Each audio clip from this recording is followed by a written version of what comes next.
Good evening and welcome to my IB Learner Profile presentation. Tonight I'll be discussing two of the Learner Profile attributes, balanced and principled. First, a quick recap on what the IB Learner Profile is. It's part of the IB program's aim to develop internationally minded people who create a better and more peaceful world based on our common humanity. As such, the IB program, having liaised with IB educators across the world, has developed the 10 learner profile attributes shown on the right in the hopes that we'll develop this in all learners. First one I'll be looking at tonight is balanced. We understand the importance of balancing different aspects of our lives, intellectual, physical, and emotional, to achieve well-being for ourselves and others. We recognise our interdependence with other people and with the world in which we live. This is according to the IBO in 2013. So we have the three pillars of a balanced learner: intellectual, physical, and emotional well-beings. Now, anecdotally, the intellectual pillar that I've put up the top is one that is well respected and valued in a traditional Western academic sense, and to a lesser degree, so is the physical element, but it's more the emotional element that is more heavily imbued in the IB program than perhaps the Australian context that I come from. So let's go through them. Intellectual well-being. This is our thought and our reasoning capabilities and our critical thinking, our traditional academic and logic skills. Following this, we have the physical well-being of the student. So having to do with the body, their physical well-being, eating healthy, exercising, all of that.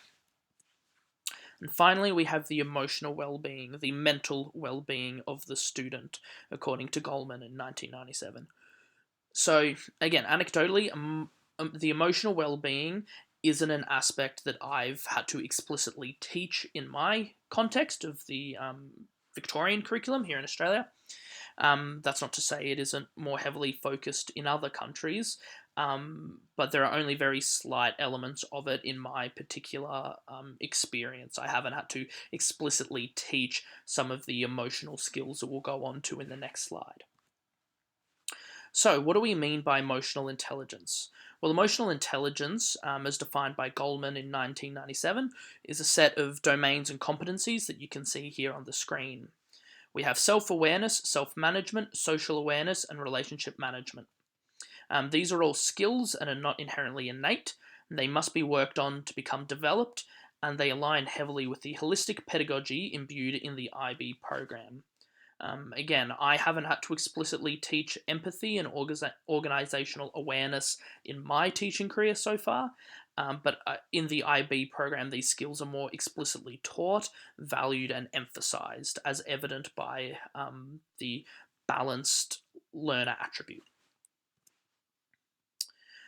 So with the balanced learner attribute, all three aspects are of equal importance for nurturing a well-rounded individual, and the IB aims to develop learners through a holistic approach to their well-being. So what do we mean by holistic education? Well, it gets a bit tricky, as defining holistic education is quite difficult. But what we can do is we can identify what the student outcomes of a holistic approach to education are.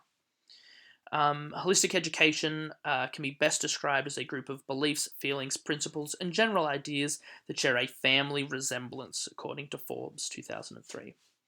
It emphasizes the education of the student beyond the confines of the classroom. So we're trying to nurture and develop not just students who score well on tests and exams, but are well balanced holistically for society. Holistic education nurtures the broad development of the students and focuses on their intellectual, emotional, social, physical, creative, or intuitive, aesthetic, and spiritual potentials, according to Miller in 1991. It promotes the importance of relationships at all levels within a learning community in which the educator and students work together in an open and collaborative relationship. There is an emphasis on life experience and learning beyond the confines of the classroom and the formal educational environments towards education as growth, discovery, and a broadening of horizons. It encourages a desire to elicit meaning and understanding and to engage with the world. So again, this would differ from my traditional academic experience that I went through in my schooling and that the context that I now teach, where my role is just to sort of teach the academic skills and the explicit skills of my particular subject area. and I'm not quite so invested or required to explicitly teach social skills or spiritual potentials or any of that. There's a bigger focus of that in the IB program. Moving on to our second attribute for tonight, principled. They act with integrity and honesty, with a strong sense of fairness, justice, and respect for the dignity of the individual, groups, and communities.